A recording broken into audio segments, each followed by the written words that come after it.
Pemirsa, terima kasih Pian masih bersama kami. Berita selanjutnya, Mahabarakan. Bapemperda DPRD Banjarmasin akan melakukan rapat setelah mendengarkan laporan 3 buah rancangan peraturan daerah yang berjalan pembahasannya serta sudah disahkan. Bahkan sesuai hasil rapat tetap akan melanjutkan pembahasan Raperda yang sudah dirintis DPRD periode sebelumnya. Bapemperda DPRD Banjarmasin akan melakukan rapat setelah mendengarkan laporan 3 buah rancangan peraturan daerah yang berjalan pembahasannya serta sudah disahkan.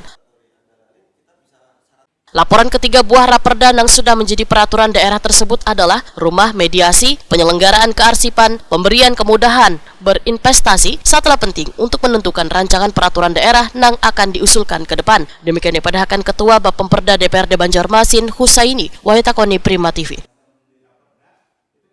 Politisi Partai Gerindra ini pun memadahkan warisan prolegda dari Dewan sebelumnya sebanyak 33 rancangan peraturan daerah pada 2024. Bahkan sesuai hasil rapat tetap akan melanjutkan pembahasan Raperda yang sudah dirintis DPRD periode sebelumnya. Rapat Bapemperda dulu.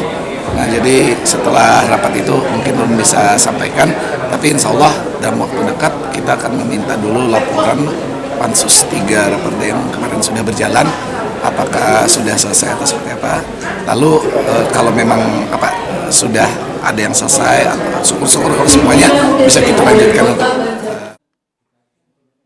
Husaini menyatakan Raperda yang masuk ke dalam Prolegda 2025 harus selektif supaya target Prolegda ke depan bisa tercapai dan dirasakan manfaatnya oleh warga.